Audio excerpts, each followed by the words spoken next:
신학은 고루하고 능력이 없는 것이다. 신앙은 지식은 없고 열정만 있다라고 합니다.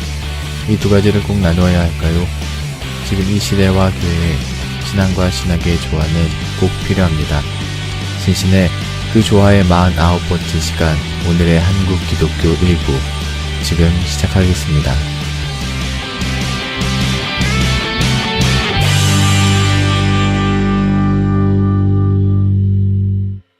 예, 안녕하십니까. 또 신신의 저희 한번 또 시작해 보겠습니다. 네, 안녕하세요. 전윤수 교수입니다. 예, 안녕하세요. 현도사입니다. 예, 교수님, 저희 되게 오랫동안 한국 기독교 다 이제 좀 이렇게 왔는데 거의 몇 달이 된 것 같아요. 그죠? 네, 제가 보니까 6월 초부터 시작했던 것 네. 같더라고요. 예. 거의 뭐 6, 7, 8, 9, 10, 11. 한 야, 반년 정도, 네, 예, 좀 과장 좀 보태서 한 반년 정도 됐는데, 이제 거의 다 넘어가서 한 2000년대로 들어오면은 한국 교회는 계속해서 성장 중이라고 볼 수 있나요? 아니면은 어떤 정체 됐다고 볼 수 있나요? 아니면 쇠락? 그러니까 어떻게 이제 전반적으로 네. 뭐 현도사님도 잘 아시겠지만 교회 다녀보면 교회 성도들이 늘지를 않잖아요. 그렇죠. 예. 그 수평 이동이란 얘기를 또 많이 했잖아요. 수평 이동의 시대도 제가 보기에는 일부 대형 교회만 누리는 것 같아요. 그 유명한 분들. 그렇죠. 유명한 분들이 어떤 설교가 좋다 그러면 그쪽으로 몰리고 그런 것들이 예, 있죠. 그래서 또 그러니까 어떤 대안적인 교회를 잘 하시는 분들 외에는 전반적으로 교회가 좀 줄고 있는 것 같고, 네. 특별히 중고등학생, 주일학교, 청년부가 좀 엄청나게 줄어버렸죠. 그렇죠. 우선 학생부, 요즘엔 학생부에서 뭘 행사하거나 그런 거가 굉장히 힘들다고 해요. 맞아요. 학생부 하는 것도 사역자들이 좀 부담스러워하고, 그렇죠. 그리고 그쪽으로 전도사 가는 것도 약간 부담스러워 하는 것 같아요. 그렇죠. 예, 잘 안 되고 네. 부모님들 간섭도 많고 학생들이 또 교회 잘 안 나오려고 하고, 네. 그러니까 좀 어려워하는 거죠. 어쨌든 전반적으로 한국 교회가 해방 이후에 네. 굉장히 성장했었거든요. 네. 성장의 어떤 속도도 엄청났었는데, 그래가지고 4명 중 1명 기독교인이 있다 이 정도로 이렇게 얘기가 있었는데, 그렇죠. 지금은 이제 아닌 것 같아요. 음. 이게 이제 1990년대 중반 있잖아요. 네. 1995년경부터 정체되기 시작했어요. 한국 교회 성장 속도가. 그러니까 정체라는 거는 상승을 하지 않았다는 건데, 네. 그러니까는 조금씩 늘기는 했다는 거죠. 근데 그 속도가 완전히 이제 늘지를 않은 거죠. 그러니까 가파른 상승 곡선을 완전 꺾여버린 거죠. 그러다가 충격적인 일이 한 번 있었어요. 네. 2010년, 네. 2010년에, 조정해야 돼. 2005년에. 2005년에. 2005년에 그 개신교 신자가 이제 조사가 됐어요. 네. 전체 종교 인구. 음. 그러니까 뭐냐면은 인구 총 주택 조사인데 네. 거의 정확해요. 제일 정확하다고 봐야 돼요. 그래요? 교회에 있는 그 명부보다 더 정확해요, 이게. 그럼 어디서 국가에서 내는 거죠. 통계청 같은 데서 하는 네, 거구나요. 국가에서. 국가에서 이제 왜 이게 교회 명부보다 더 정확하냐면은, 교회 명부는요, 한 사람이 교회를 나가잖아요. 그러면 거기 기록이 되죠. 그렇죠. 근데 이 사람이 지역으로 옮겨요. 음. 직장이나 뭐 학교 때문에. 그럼 네. 교회에 또 다니잖아요. 그렇죠. 거기도 등록이 돼요. 그러면 이제 중복이 되는 거죠. 중복이 되는 네. 거죠. 뭐 그리고 실제 교회 안 다니는데 교회 명부는 있을 수도 있어요. 그렇죠. 뭐 그런 경우도 있고. 그런데 이거 인구 주택 총조사는 왜 정확하냐면은 호별 방문을 합니다. 그래서 종교 인구를 다 조사를 하는 거죠. 네. 종교가 뭡니까? 본인들이 선택하게 하는 거예요. 그러니까 이중으로 게재될 일이 없죠. 그러네요. 거짓말을 하지 않는 한. 정확도도 훨씬 더 높을 것 같고요. 훨씬 높죠. 네. 가장 정확하다고 지금까지. 그때 이제 2005년에 이제 조사를 했는데 개신교 신자가 861만 명. 네. 그리고 10년 전보다 14만 명이 감소를 한 거예요. 네. 성장이 전혀 없었다는 거죠. 네. 정체가 아니라 이제 하락한 거죠. 반면에 천주교 신자가 514만 명으로 조사가 된 거예요. 10년 전에는 345만 명이었는데, 그러니까 50% 정도가 증가를 한 거예요. 그러네요. 네. 네. 그래서 이제 천주교하고 개신교 격차가 엄청 줄어들어 버린 거죠. 그러니까 861만 명 대 514만 명이 된 거예요. 그 전에는 가톨릭은 그거보다 훨씬 더 적었었는데. 적었고, 네. 우리 개신교는 861만 명보다 더 많았고, 네. 그래가지고 그 격차가 상당히 컸는데 거의 이제 50%가 늘어나면서 한 300만 명 정도밖에 차이가 안 나는 게 된 거죠. 그러니까 소위 얘기하면 옛날에 막 가톨릭 교인들이 막 쉽게 욕하고 그랬는데 네. 어렵게 돼버린 거죠. 숫자상으로. 그렇죠. 네. 그런 이제 일이 있었어요. 그래가지고 이제 많은 사람들이 개신교는 하락 곡선이 너무 완연하구나 이렇게 느꼈고, 그리고 교회에서도 막 비명 소리가 엄청 났죠. 무슨 비명 소리냐면 교인들이 이제 안 와, 헌금이 안 들어와, 뭐 이런 거. 현도사님, 지금 많은 교회가 재정이 엄청 줄었어요. 그렇겠죠. 우선 출석 인원수가 좀 적으면은 우선 그렇죠. 예. 따라오는 게 바로 네. 데미지는 재정적인 거니까요. 그리고 헌금도 옛날만큼 안 내고. 네. 그래서 많은 교회가 재정이 많이 줄었고 숫자도 줄고. 근데 아까 말씀하신 그게 2005년에 주소화됐을 때였잖아요. 네, 그럼 그 전 사이에 네. 어떤 저희가 반드시 알아야 될 뭐 그런 사건들이 혹시 있었을까요? 그래서 이제 그러니까 개신교에 대한 어떤 사회적 인지도가 신뢰도가 엄청 하락한 것 같아요. 불신 이런 것들, 목회자에 대한 어떤 불신, 도덕적 부패 뭐 이런 것들이죠. 네. 뭐 도덕적인 네. 문제 이런 것 때문에 아주 안 좋았던 것 같아요. 그래가지고 이제 천주교는 그 반면에 개신교 숫자 엄청 준 반면에 천주교는 많이 늘었던 거죠. 그렇죠. 그래가지고 이제 최근까지도 모든 네. 사람들의 이제 평가가 어땠냐면은 혹시 천주교가 종교 1위 찍는 거 아니냐 우리나라에서 네. 그 정도로 예상할 정도로 천주교 성장 속도가 가팔랐죠. 그렇죠. 제가 아는 지인도 종교를 만약에 가지면은 뭐 가톨릭 갈 거다라는 친구들이 상당히 있어요. 그런데 그 이유 중에 하나가 전 여기서 되게 배울 게 있다고 생각하는데 그게 교황 때문인 거예요. 그 교황이 보여주고 있는 어떤 그런 자세들, 그게 어떠한 모습이건 그게 실질적으로 그게 진짜건 가짜건 간에 그 진실성이 있어 보이고 그분이 말하는 것과 행동하는 게 정말 저거 본받을 만하다라고 하니까 뭘 선택해야 되냐면은 가톨릭을 선택하겠다. 이런 것들이 나오니까요. 프란체스코 교황 그때 그렇죠. 한국 왔을 예. 때 좀 반향이 컸죠. 맞아요. 예. 대통령은 그때 인기가 없었는데. 맞아요. 바로. 근데 이거는 알아두셔야 돼요. 가톨릭이 거기 굉장히 그 교황 방문을 할 때 네. 뭐 이만저만 신경 쓰지 않죠. 그렇죠. 네, 맞아요. 엄청나게 네. 이제 언론이라든가 모든 부분을 신경을 쓰거든요. 네. 네, 다 계획이 돼 있는 거죠. 맞아요. 네, 이미지를 하나하나 만드는 거고. 그래서 어쨌든 뭐 그걸 떠나서 프란치스코 교황은 뭐 신뢰도가 높은 것 같아요. 네, 그런 것 같아요. 특히 젊은층 사이에서는 신뢰도가 되게 높더라고요. 네, 그러니까 도덕성인 부분을 보여주니까. 근데 이제 그거의 함정은 또 이거잖아요. 교황은 이제 죽잖아요. 그럼 그렇죠. 다음 교황이 들어오잖아요. 네. 그럴 땐 또 어떡할 거냐. 맞아요. 그러면 이제 그분은 또 교회를 옮기시는 건가요? 그렇게요. 전에 있었던 그 베네딕토 15세였나? 그 교황하고는 약간 그 포지션이 좀 다른 거죠. 지금 프란치스코 교황님께서는. 그래서 아마 사회적이라든가 좀 이런 사회를 바라보는 시각이 좀 많이 다르셨었던 것 같아요. 소외된 자들에 대한 관심도 큰 것 같고, 네. 그래서 이제 호의적인 좀 시각이 있는 것 같아요. 네. 그래서 제가 이제 이런 생각을 해봤어요. 그 천주교는 우리 성경으로 보면은 사사 시대가 있잖아요. 그렇죠. 그다음에 왕정 시대가 있죠. 네. 사사 시대는 우리가 목사님들이 이런 말 많이 하지 않습니까? 자기 소견대로 행했다. 네네. 그래서 뭐 엉망인 시대로 정의하죠. 네. 근데 성경 잘 읽어보시다 보면은 왕정 시대도 똑같아요, 사실은. 그거를 네. 우리가 성경을 면밀하게 읽지를 않아서 잘 모를 뿐이지. 네. 그러니까 뭐 다윗, 솔로몬 같은 사람들이 등장하고 뭐 요시아라든가 히스기야 같은 왕이 등장해가지고 그 왕정 시대는 굉장한 것처럼 많이 생각하시는데, 네. 제가 보는 관점이 이거거든요. 왕정 시대나 사사 시대나 똑같다. 달라진 게 없다. 달라진 게 없다. 하나님에 대한 신앙은 뭐 뜨뜻미지근한 거 똑같았다. 이런 생각이에요. 네. 그리고 또 사사기 또 많이 오해하시더라고요. 네. 제 관점이 뭐 다 옳다는 건 아니고 그 자기 소견대로 행했다는 말 있잖아요. 네네. 현도사님 그거 어떻게 해석하세요? 자기 소견대로, 뭐 자기 양심에 빗대어서 말씀에 비추어서 그것이 정당하다면 해도 괜찮다?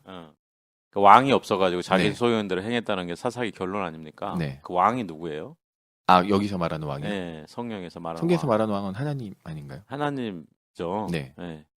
실제로 사사기 잘 읽어보시면은 그 왕이 하나님이 아니에요. 진짜 왕을 얘기하는 거예요. 네. 그들이 원했었던 왕, 그리고 가지고 싶었었던 왕을 세속적인, 실질적인 왕. 그러니까 이제 성경에 보면은 이제 두 가지 관점이 있어요. 네. 왕이 등장하는 거에 대해서 네. 사무엘 같은 경우는요, 왕이 등장하는 거는 하나님을 배반하는 거다. 네. 그래서 너네가 인간 왕을 택하면서 하나님 왕을 버린 거다. 그렇죠. 이런 생각을 갖고 있는 거죠. 그런데 다윗의 입장은 어떠겠어요? 다윗의 입장은 반대였겠죠. 반대죠, 당연히. 솔로몬도 마찬가지고. 네. 그 사람들의 입장이라는 거는 왕정 시대가 합당해야 되잖아요. 네. 사사기는 저는 이렇게 보거든요. 사사기의 진짜 메시지는 뭐냐면은 왕정 시대를 뒷받침하는 성경이에요. 그러니까 네. 거기 왕이 없어가지고 그 문자대로 읽어야 되는 게 맞아요. 왕이 없어가지고 백성들이 자기 의견대로 행했다 이거. 네네네. 이거는 문자대로 읽어야 됩니다. 근데 이거를 많은 사람들이 어떻게 읽냐면은 사무엘의 관점에서 읽는 거예요. 그렇죠. 네, 맞아요. 성경에는 두 가지 관점이 있어요. 왕정 시대를 사무엘처럼 굉장히 비판으로 보는 신학적 흐름이 있었던 거예요. 네. 또 하나는 뭐냐면 다윗 왕 같은 왕이 있었기 때문에 당연히 왕이 필요하고 왕이 어떻느냐에 따라서 우리가 하나님에 대한 신앙도 달라질 수 있다 이렇게 봤던 흐름이 두 가지가 있었는데 그 두 가지가 성경에 다 녹아 있는 거죠. 그런데 이제 핵심적인 건 뭐냐면은 제가 보는 게 맞을 거예요. 사사기는 왕정 시대의 필요성을 뒷받침하는 성경이에요. 그게 쉽게 말하면 이런 거네요. 그 왕정에 대한 정당성을 주기 위해서 그렇죠. 그 배경 설명이 이러니까 왕이 필요해라는 배경을 설명하기 위해서 사사기를 앞에 이제 두었다. 그렇죠. 역사적으로 보면 그렇죠. 그런데 이제 많은 분들이 너무 신앙적으로 이제 성경을 그렇죠. 읽다 예. 보니까 왕이라는 게 하나님을 버린 거다. 하나님이 없었기 때문에 이 사람들이 방자 행했다. 근데 왕정 시대 때는 그러면 뭐 사람들이 하나님을 잘 믿었나요? 그것도 아니죠. 그렇게 생각해 본 적은 한 번도 없었네요. 그게 역사적으로 접근하면은 분명해요, 그게. 왜냐면은 사사기와 어떤 사무엘 상하 그리고 뭐 열왕기 상하나 역대 상하를 따로따로 떨어뜨려서 그렇게는 많이 보는데 뭐 왕정 시대를 보충해 줄 수 있는 자료 생각해 본 적이 없네요. 어쨌든 뭐 사사기는 역사적으로 보면은 명확한 특성이 있는데 네. 거기 보면 이제 그 백성들이 왕이 없어가지고 겪는 어려움을 계속 서술하잖아요. 그렇죠. 예, 맞아요. 그래서 왕을 달라고 계속 하고. 네, 근데 그 어려움이라는 게 이제 여호와 하나님이 안 계셔서 그런 게 아니고 그러네요. 실제적으로는 외적이 침입했는데 이거를 방어할 수가 없다. 정치적인 어떤 제도의 혁신이 필요한데 그건 왕정이다. 그러면은 진짜 그러네요. 예를 들어서 이스라엘 백성이 막 죽어요. 사람들이 전쟁에 있어도 죽어. 그러면은 하나님, 우리의 왕 되신 하나님이 이 땅에 오셔서 이걸 도와주십시오가 아니라 우리도 왕이 없어서 이러는 거니까 진짜 왕을 좀 달라. 이런 거였네요. 그렇죠. 근데 이제 사무엘은 그거를 이제 엄청난 신앙적인 배반으로 본 거죠. 네네. 사무엘은. 그 성경에 그런 흐름이 있어요. 강하게 나타납니다. 그런 게. 그러니까 우리가 어떤 입장을 취하느냐인데 이제 현실론. 네. 그러면 당연히 왕정을 수용하는 거고 이상론 하면 이제 사무엘 입장이 되는 거죠. 근데 우리가 이제 성경을 한 가지 흐름만 있다. 그렇죠. 하나님의 어떤 메시지는 하나로만 흐른다 이렇게 보니까 이제 신앙적 해석만 하게 되고 그 왕을 이제 역사적 맥락을 완전히 무시해버리고 하나님으로 생각하는 거죠. 거기 또 사무엘이 뒷받침해주고. 그러네. 그렇게 보는 거죠. 근데 저 근데 개인적으로 궁금한 게 있습니다. 그러면은 왜 그런 거 질문할 수 있잖아요. 그 저자는 사사기의 저자는 그러면은 교수님 생각에는 사사기의 저자는 왕정 시대 영향을 받은 거죠. 그렇게 그렇게 될 수 그렇죠, 있겠구나. 당연히. 예. 왕정 시대 작품이죠. 그건 언제 쓰여졌는지는 또 이제 세밀하게 봐야 되겠지만. 네네. 제가 왜 이 얘기를 하냐면은 우리가 너무 세버렸네요. 네, 그러네. 갑자기 네. 사사기 얘기하다 보고. 제가 보는 결론이 이거거든요. 사사시대 왕정시대에는 하나님을 믿는 신앙의 강도는 비슷했다. 네, 뭐 사사시대라고 왕정시대보다 백성들이 더 하나님을 덜 믿었거나 네, 왕정시대라고 더 믿었던 건 아니라고 저는 봐요. 음, 여러 근거들을 제시할 수 있는데 네. 지금 뭐 성경 공부하는 시간 아니니까 여기까지만 하고요. 저는 이제 왕정이라는 거는 이제 조직을 얘기하잖아요. 네. 체계. 이거를 이제 가톨릭으로 저는 보는 겁니다. 네, 그 다음에 사사. 음, 이 사사라는 거는 이제 개인적인 어떤 카리스마적 리더의 등장이잖아요. 네, 이건 개신교로 보는 거예요. 제가 보는 관점이에요. 네, 개신교는 완전히 그 뭐죠? 사분오일돼 있잖아요. 그렇죠. 네. 좀 좋게 말하면 독립된 개체로 지금 네, 살고 다 있다. 독립하잖아요. 그러니까 어떤 카리스마적 리더가 등장해서 한 시대를 이끌면 부흥시키면 교회가 부흥이 되는 거고 네, 이상한 사사가 등장하면 또 엉망이 되는 거고. 맞아요. 근데 왕정 시대는 이제 조직이 어느 정도 뒷받침이 되죠. 네, 거기도 이제 어쨌든 그래요. 그 이번처럼 프란체스코 교황 같은 사람이 등장하면 네, 교회에 대한 어떤 이미지가 완전히 바뀌잖아요. 네, 왕정 시대 이제 다윗 같은 왕에 비유할 수가 있죠. 네, 네, 섣부른 역사적 판단이긴 하지만, 근데 이제 교황 중에는 프란체스코 같은 그렇죠. 교황만 있는 건 아니거든요. 그럼요. 다른 분들도 다 충분히 나오실 수 있는 거니까요. 역사에 보면은 뭐 교황이 없는 게 훨씬 좋았던 교회 시대도 많이 있었죠. 맞아요. 네. 네. 근데 그 이스라엘 역사에도 보면은 아합 왕 네, 없으면 좋았을 걸. 뭐 이런 맞아요. 왕들 많이 있잖아요. 네, 그런 거에 저는 어떤 비유가 되더라고요. 어쨌든 뭐 체계는 다른데 공통점은 뭐냐면은 지도자가 중요하다는 거죠. 맞아요. 되게 좋은 사사나 왕이나. 좋은 비유 같네요. 근데 사실 따지고 보면 사사 시대에 살았던 사람이건 왕정 시대에 살았던 사람이건 항상 유혹이나 넘어짐이나 죄나 항상 같이 있었으니까요. 그렇죠, 그렇죠. 예, 뭐 이거 그러니까 제가 뭐 현도사님 말씀하셨으니까 네. 제가 한 가지 예를 들어보면은 그 현도사님이랑 제가 같이 읽은 책 있지 않습니까? 거기에 보면 이제 바벨론 포로기 때 네네. 느헤미야서에 보면은 네. 에스라가 돌아와가지고 성전을 재건한 네. 다음에 성전이 아니고 성벽. 예. 성벽을 재건한 다음에 이제 에스라가 하나님의 말씀을 읽어주잖아요. 네. 근데 사람들이 회개하면서 초막절을 한 게 있었구나. 네, 맞아요. 초막절이 있었구나. 근데 거기 기가 막힌 얘기가 나오지 않습니까? 음. 여호수아부터 이때까지 초막절을 이렇게 잘 지킨 적이 없었다. 네네. 그게 근데요. 초막절만 그런 게 아니에요. 6월절, 뭐 77절 네. 다 그렇게 지키질 않은 거예요, 사실은. 이스라엘 백성들이. 네. 안식일은 어땠을 것 같아요? 잘 안 지켰겠죠, 뭐. 다 안 지켰어요. 왕정 시대 때 그랬다니까요. 왕정 시대 때 그 이스라엘 백성들이 하나님 신앙이 네. 거의 들어오질 않았어요, 이스라엘에. 현도사님 앞으로 성경 잘 봐야 돼. 성경이 언제 제대로 확립이 되냐면요. 바벨론 포로기 이후에 그게 확립이 되는 거예요. 네. 그때부터 오늘날 유대교라는 게 형성이 되고 왕정 시대 때까지만 해도 유대교는 뭐냐면은 다른 종교랑 경쟁하는 겁니다. 경쟁하면서 이스라엘 백성들의 마음에 그렇게 깊이 들어와 있질 않아요. 거기 성경 찾아보시면 아실 거예요. 그리고 네. 지난번에 이제 희년 방송했잖아요. 네. 역사적으로 제가 역사적 감각으로 얘기하는데 희년은 역사적으로 한 번도 이루어진 적이 네. 없는 게 맞을 거예요. 그분들은 어떻게 얘기한 거예요? 그런 질문 안 해봤어요? 아니, 질문했죠. 근데 그분들에게 있어서 신년이라는 거를 꿈꾸는 것 자체가 중요하고 그것을 이 땅에서 어떻게 해서든지 이루어 나가려고 하는 노력 자체가 중요하지. 그분들한테도 이제 꼭 신년이 반드시 일어났으니까 한 번 더 일어나야 된다. 그렇게 주장하시지는 않았어요. 아니요, 그러니까 일어나야 된다 하고 일어났다는 다른 거거든요. 아, 예. 일어난 적이 있었는데 우리가 한 번 더 해보자 하고 일어난 적이 없었어. 그거 굉장히 중요합니다. 저는 희년이 없었다고 보는 입장이에요. 네. 그걸 왜 제가 그렇게 생각하냐면은 이건 역사의 감각, 인간이 뭔지, 네. 역사를 공부해 본 사람으로서의 어떤 그쵸. 감각이라는 게 있는데 네.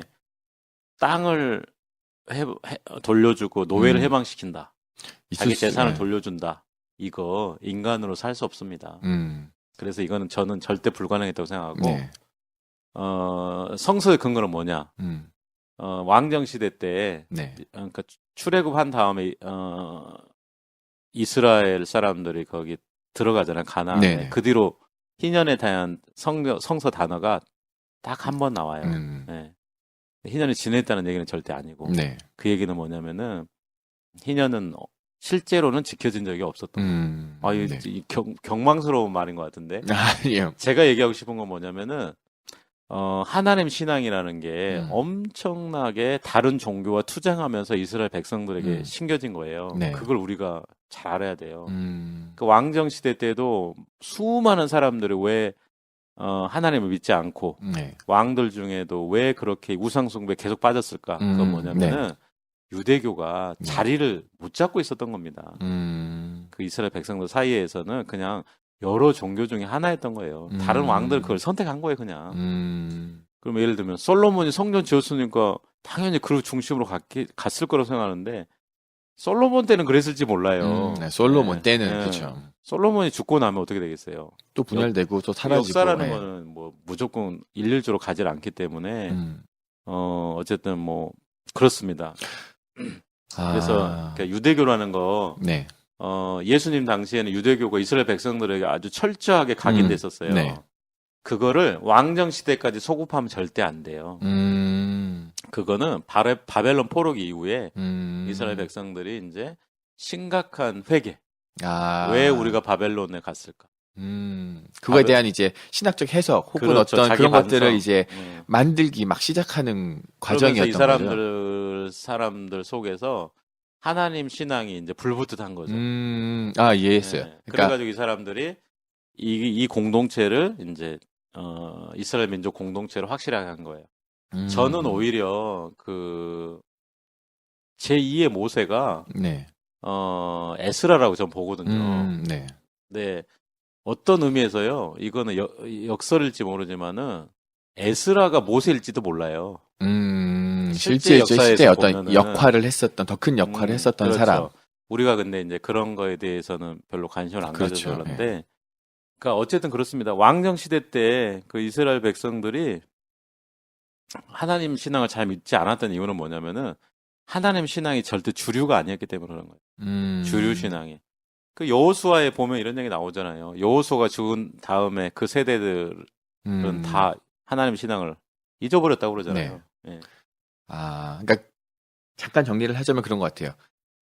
예수님 당시에는 모두가 다 유대인이었었고, 그리고 그 지역에서는 당연히 하나님 야훼를 믿는 공동체가 있었는데, 그 공동체가 이루어진 것이 저 멀리 가서 사사기 그리고 그 이전 시대부터 그게 막 꽃을 펴온 게 아니라 확실한 부흥기는 바벨론 포로 이후에 이제 실제적인 유대교 역사가 시작이 되는 거죠. 그때부터, 그 전에는 그냥 그런 신앙이 있었죠. 있었는데 이스라엘 백성들에게 있어서는 중심 신앙은 절대 아니었어요. 이스라엘 백성들은 그러니까는 여러 신앙 중에 하나였던 거죠, 그게. 이스라엘 백성 안에서도요. 그런데 다윗이 왜 높이 평가받느냐?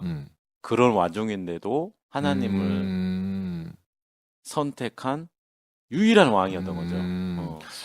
그러니까는 이제 이스라엘 바벨론 포로기에 돌아온 이스라엘 백성들 속에서 다윗이라는 사람은 엄청난 인물인 거죠. 그래서 왜 저희 구약에 대한 저자와 그 시대적 배경 그리고 언제 쓰여져 있는지 그거 꼭 학교 들어가면은 신학생들이 꼭 배우잖아요. 네. 그러면은 대부분 왜 바벨론 포로 이후에 쓰여졌었다라고 주장하는 사람들이 많았는데 그 이유도 이제 그때가 부흥기였고 그때의 정체성을 찾기 위해서 뭐 책들도 저술하게 되고 편지를 쓰게 되고 이제 그런 이유가 될 수도 있겠네요. 100% 정확하죠. 근데 이제 성경이라는 거는 신념에 따라서 자기의 어떤 신앙의 신념에 따라서 연대가 너무 차이가 나요. 그렇죠. 그러니까 보수적 신앙일수록 이제 연대를 앞으로 당기고 그렇죠.